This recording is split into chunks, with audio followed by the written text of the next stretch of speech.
flowing in their veins. Mackey and Judd on Score North and ScoreNorth.com. Coach said that you were angry going into this one. Is that fair to say? And how would you describe just how you went into this? Very fair. Yeah, very fair.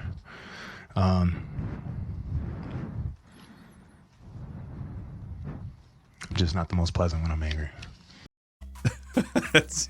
Thanks, Bill Bixby.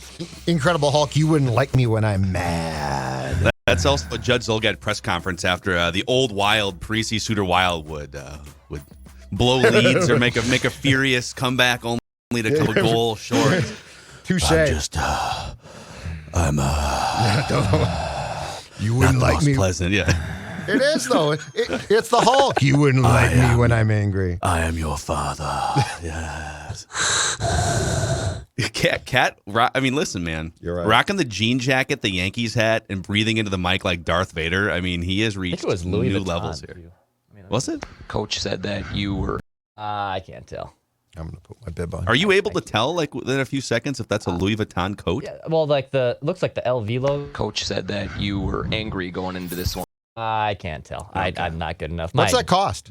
Louis Vuitton, that jacket. Yeah. If it was Louis Vuitton, like my house, I would say that like $2,500 to $3,000. Let's see here. Louis. A floor of that. Vuitton jean jacket. Certain someone in my life loves Louis Vuitton. And okay. It's absurd. The first one that. Oh, you know what? I think I found it. It's a men's denim here. Well, actually, this is a Coach outlet store. But they do have, so if you want the knockoff version, I can get it for you for a couple $100. You can get this in Manhattan on 7th Avenue. I found a similar one here on the actual Louis Vuitton website. It's double-breasted pockets. It's going for about $2,000 before shipping. But I think if you spend $2,000 on LouisVuitton.com, I think they give you free shipping. Pretty sure. In fact, we could do the endorsement for him. Yeah. Yeah. In fact, Dennis Judd here Kirk, for Louis Vuitton. you know, guys, if you're looking for that gift for that loved one, Louis Vuitton shipping is free.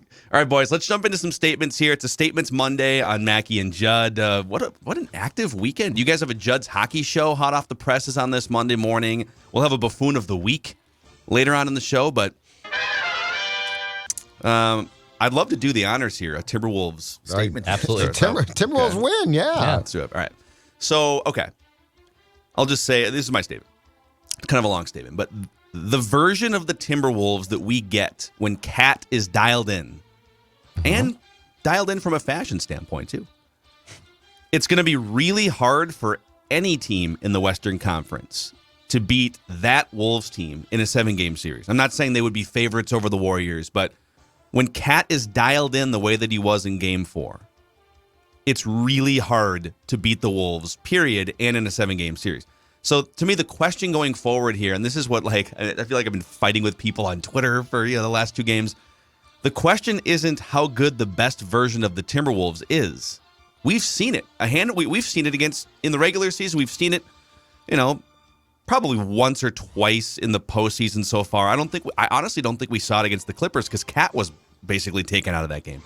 So, but the question isn't what do the Wolves look like and how hard are they to beat when everything's clicking and when Cat is playing at his best. The question is how often are we going to get the best version of the Timberwolves? And so that's what I'm focused on going forward. If they can produce the best version of themselves. And the other thing, too, is when Cat's been going, sometimes D'Lo disappears. So I don't know that we've even seen the best version of the Timberwolves in these playoffs and playing because I don't think all 3 stars have clicked at the same time. But when Cat commits 2 fouls or fewer, the Wolves are 11-3 this season. When Cat gets to the line the most often, so 9 times or more, the Wolves are 13-3 in those games. So if he's engaged, if he's on the court, he's not in foul trouble, he's getting to the free throw line, and some of that's dependent on the refs too, but the Wolves, it's not just a Memphis problem. It's a Western Conference problem. How often can we see it is the question. So basically you're saying if Cat plays like Cat can, which is a star, that yes, teams are in trouble. In fact, I'll play off that statement because it's basically along the same lines with this one. And that is on Saturday, not always pretty for sure, but we saw the formula. That's the statement. We saw the formula. And Phil, you're right. D'Lo did not play well, but J-Mac did. But here's the formula too. And I think it starts with Cat for sure, but it trickles down. And it's what they did on Saturday and what they did not do on Thursday in blowing 2 20-plus point leads. The formula is this. It's not just a talent thing. In fact, it's probably not talent much at all. It is a mental thing. And it is being mentally tough, right? It's facing adversity and having people, and it starts with Cat. Like, Cat can't take a powder. But it starts with being mentally tough and having people that can play through it. And I will say this, on Saturday, one of the most impressive things, and they do not win the game without this guy, was in the absence of D'Lo playing well, J-Mac was unbelievable. Yeah. And look, I mean, yeah, it's somewhat sort of J-Mac, yeah. But I mean, he was incredible. He hit big shots. And the most important thing is Cat has to lead that. Like, Cat can't be like, I'm not going to play well, but hey, Naz, pick it up. The Clippers game, it worked, but that can't be a playoff thing. So, yeah, I think that what we saw is it might not be pretty, it might not be aesthetically pleasing, but I think it starts between the ears, Phil. And I think that you're right about Cat. And then can you have the rest of the team, or at least enough of the team, follow along? It trickles down where you have a mental toughness, because Memphis has that. Memphis is tough. And so you need to counter them as much talent-wise, which I think the Wolves are a more talented team. But if the Wolves melt down, it clearly doesn't matter. What matters is, can they keep their composure? And Saturday, they did a pretty damn good job. The Wolves have like such a wider variance of what they could do on any given night, right? Like, they could show up, Cat could spaz out, get in foul trouble, and then D'Lo's not shooting, and then they get run out of a gym. But on the flip side, they could have everyone engaged. Ant can be knocking down 3-pointers, and then you can get there's some hot 3-point shooters off the bench, Taurean Prince and Malik Beasley. So I feel like the Wolves on any given night, like, they could get run out of a gym by 25 points because of some of those things, but they could also just take a 26-point lead in the first half and be celebrating and stuff. So if they can tap into the best version of themselves more regularly, and some of that's a Finch thing, some of it's a Cat thing, a D'Lo thing. I mean, even if they're playing the Warriors in a 7-game series at some point, if they're tapping into the best version of the Timberwolves, they are a really, really tough beat. You and I have now blabbed for probably an hour total on this game since Game 4. Declan, you once had Wolves in 4, and then you were out completely, and then you and I were very offended by Cat's behavior for a couple days there. So, all right, so the floor is yours now. So it's actually funny because my statement is literally, this should be Wolves in 5. Like, my statement is, this should be Wolves in 5, dude. It's true. So Game 3, they had the 2 25 and plus point leads. They blew both of them. And I get it, right? Like, in Game 4, it's probably like the result and how they played in Game 4 was dependent on how they blew the lead in Game 3. So it's hard for me to assume that the way they played in Game 4 and the result was on automatic if they had won Game 3. Does that all make sense? It's hard to assume that. But in Games 3 and 4, the Wolves have been the better team. And we talk about Cat not really showing up in big moments. Ja Morant in Games 3 and 4, you have put the clamps down on him. He shot 29% in the last 2 games. You have held the best player on the court in check the last 2 games. You had a 25-point lead in Game 3 that you absolutely squandered. You're still not being that great of a fourth-quarter team in general. The Grizzlies still outscored Minnesota in the fourth quarter in the Game 4 win for them, which is still good for the Grizzlies, but still the Wolves have to figure out a way to close out games more. But in general, this should not be, and I know the Wolves fans were chanting Wolves in 6 at the end of Game 4, but this should be Wolves in 5, dude. They should be going into Memphis right now with a chance to win the series. And it's 2-2. It's 3 games left. It's a whole new series right now. But just with that collapse in Game 3, I still haven't gotten over it, because this should be wrapping up right now in Memphis with the Wolves up 3-1. It's so hard because before the series, if you would have said, hey, you don't know how the first 4 games are going to play out, but it's going to be 2-2 going into Memphis for Game 5. How would you feel about that? I think all of us would be like, yes, we'll take it, please. Yeah. But to your point, it's sort of the way that it happened and the way that they blew those 2 leads. But listen, they deserve so much credit for the way that they bounced back. I mean, think about coming back 2 days later after that debacle the way that they probably felt about each other. Like, there's probably some finger pointing. It wasn't. I guarantee it wasn't all kumbaya. I mean, Johnny Krasinski had the Athletic article. I think it was even. No, I think it was yesterday morning it came out, and Towns apparently was unpleasant to be around behind the scenes. And now whether it was other people's fault that he only got 4 shots off in game 3, and like I think there should be a little bit more inward looking and personal responsibility and accountability. But like, he was apparently telling teammates and coaches, I need to get the ball more often. You need to stop jacking up shots, guards, Beverly and D'Angelo Russell. And then Beasley didn't even shoot in game 4. What was that conversation like behind the scenes? That was weird. I'm done. So he played 11, 12 minutes, did not take a shot yesterday, or 2 days ago. Well, I found it weird too. I don't know if you guys were watching. I had the Wolves feed on for game 4, and they interviewed, I think it was Leah B. Olson, interviewed Pat Bev like right after the game ended, and her first question wasn't like, oh, what a great win or an individual performance. It's like, what did you think about Cat tonight? And his first response was, well, he's paid like that. He better be making those shots. Like, it didn't seem like an endearing comp. It was kind of like, well, he's supposed to be doing this. So like, glad he finally did it. It was the way it kind of came off of.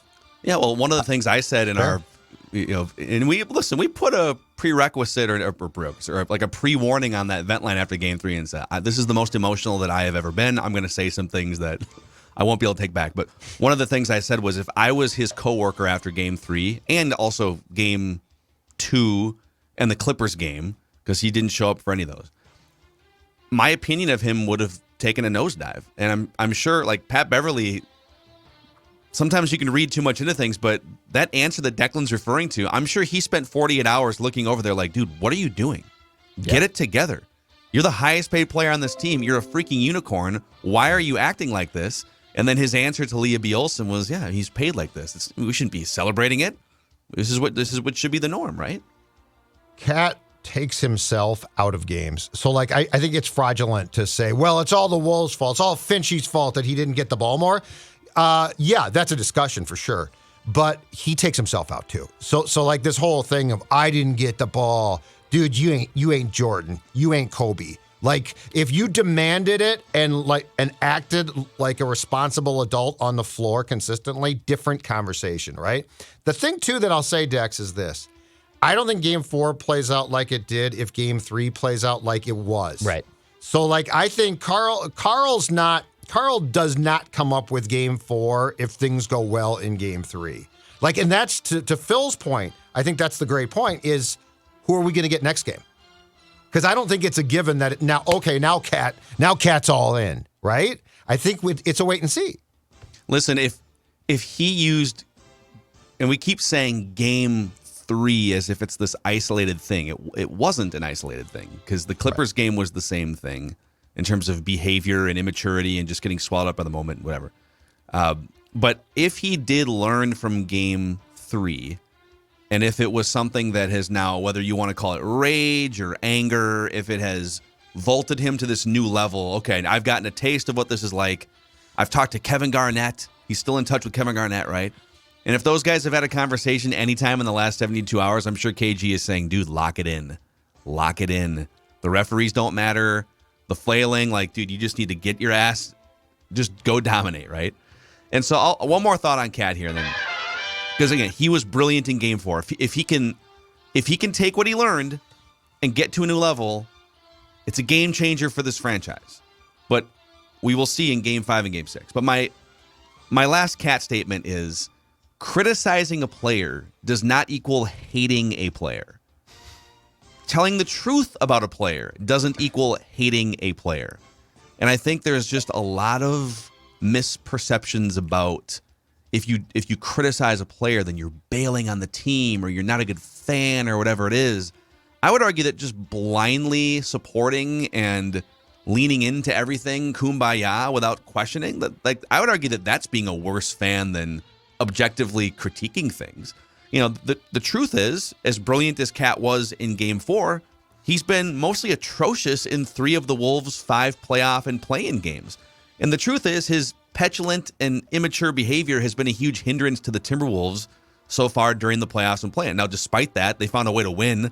You know, the Clippers game, they found a way to win was that, well, I guess in the 2 games he disappeared against Memphis, they've lost both those games. But my point is the responsibility doesn't fall with media to ignore the bad and pretend like it's not there.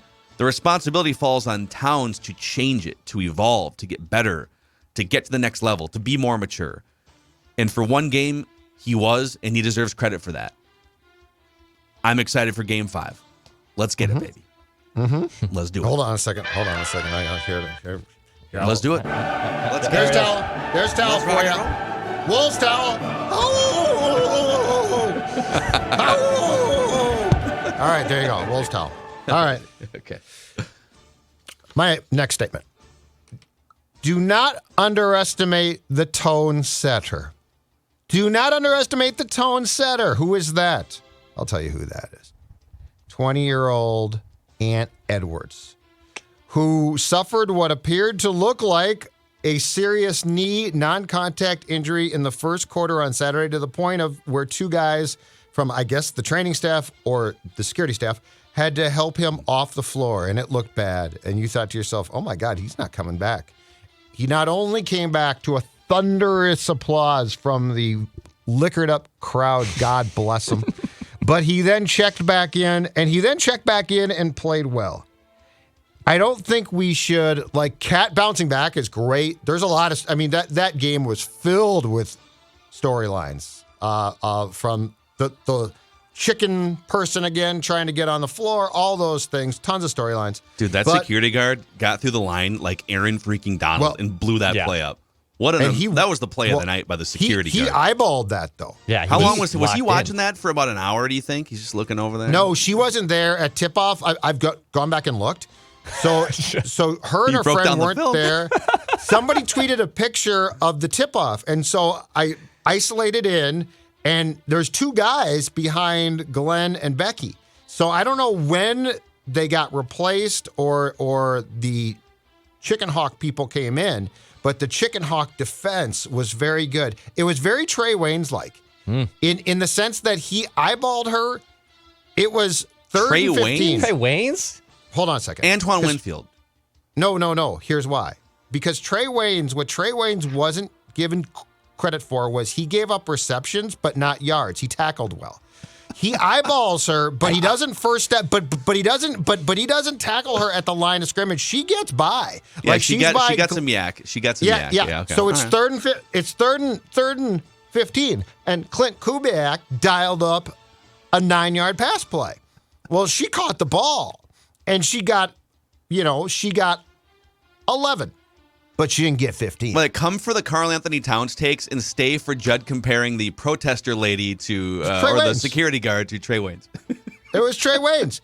But I mean, it was a great play. Don't get me wrong. But he gave up a little bit of yak, but not a first down. Dude, you wait for that moment your entire security guard career, don't you? How many games do you sit there and nothing happens? Sing it. And you get your back turned to the game. You know, it's like he's right. Like, how many times do you sit there? Because you're like for this. 100 games and nothing happens. Oh my! And this guy was ready for his one moment. Incredible. One shining moment. It's one shining moment. You wait Always that be ready. entire life. Always be ready. The protester stands up. It's your one shining moment. Anyway, okay, so the statement was, do not underestimate the tone setter. Ant Edwards returning to that game and contributing and at 20 and playing like that kid did, that's adversity right there. It looks to me like he clearly was hurt. It looks to me like he's always got a pair of chill boys on, just cool, calm, and collected. Just never feels overwhelmed by the moment. What's one word to describe how chill boys are making you guys feel today? Dex, go ahead. Locked in, baby. I'm locked in. Just like that security guard was locked in, like he was Trey Waynes, I guess, slapping that person. I think that was a disrespect. He was like it was Antoine Winfield. He was Antoine Winfield. Yeah. Trey Waynes was an underrated tackler. Okay. Gave up a lot of catches. I know, but I mean, this guy didn't get her at the line of scrimmage. I'm sorry, I can't go to Antoine.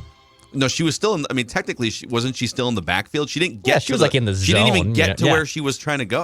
I don't know where she was trying to go. The line of scrimmage was her seat. He's eyeballing her. Winfield would have cut it off before it happened. All right, he would have gotten her before she crossed over. She was on the floor. Yeah, she's on the floor. He can't get. That's not Winfield. Chill boys are making me feel pretty dialed today. Dialed. Yeah. Dialed. I like it. Judd? Refreshed. Okay. Yeah. Well, that's because they're the most comfortable underwear you're going to find. Bamboo fabric. I've got the athletic fit on right now. Me too. It's making my morning so far today. You can find them online. They're a Minnesota-based company. You can find them online at chillboys.com. They care about one thing, your comfort. Tell them Score North and or Purple Daily sent you when you buy your first pair or 2 or 10. Also, a shout-out to our friends at Dennis Kirk. It's riding season. It's a little chilly in the Twin Cities, but soon it'll be right. I saw they were de-icing planes this morning at MSP. It's it's almost May. I did de-ice my car this morning. It's ridiculous. I had frost on my windshield. Wow. I had to scrape it. Soon enough, April showers and April frost will bring May flowers, I guess. But Dennis Kirk has been a partner of ours from the very start at Score North, almost over 3 years now. And they offer for you riders out there, whether it's a Harley, Metro Cruiser, sport bike, they offer free shipping on orders over $89. They have 160,000 parts and accessories in stock, and they offer same-day shipping on orders placed before 8 p.m. Ride more, wait less at DennisKirk.com. Declan. All right. Piggybacking off Judd's statement that Anthony Edwards is the tone setter, my statement is we're going to see Anthony Edwards take over another game here in this series.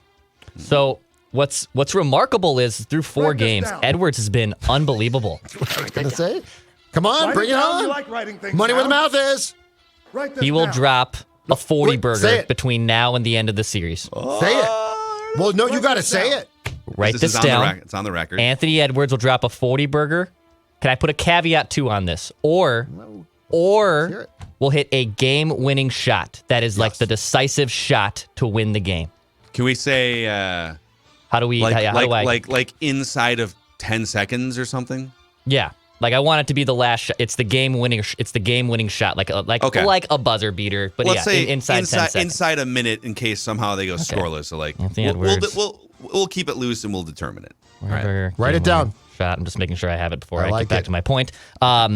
So in 4 games for Edwards so far, he's averaging 24 points. He's shooting 48% from the floor, 42% from 3, 86% from the free throw line, grabbing boards, getting assists, getting blocks. And yet, unfortunately, sometimes this happens. We're talking about Cat, because Cat is the kind of, unfortunately, the star of the show for the right and the wrong reasons so far in this series. Edwards has been unbelievable. John Morant has been held in check. When we were doing the pecking order of who are the best players in the court, okay, John Morant's probably the best player, but then the Wolves had the next 2, right, in Towns and Anthony Edwards. Anthony Edwards, through 4 games, in my opinion, has statistically been the best player in this series. And through 5, 6, 7 here, the next 3 games, I think he's going to take things over again and deliver a iconic moment, dude. He's 20 years old, and he's not phased at all by the big bright lights in the playoffs. He looks very comfortable, right? Very comfortable in the flow of the offense, very comfortable defensively even. Just comfortable in his own skin for a 20-year-old.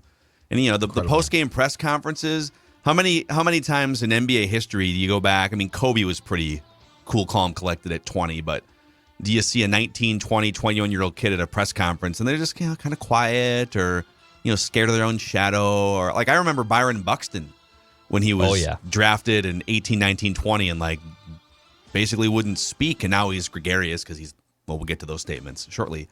But I just if this is what Ant is now, what's he going to be like in 3 years, in 5 years? Isn't that crazy to think about?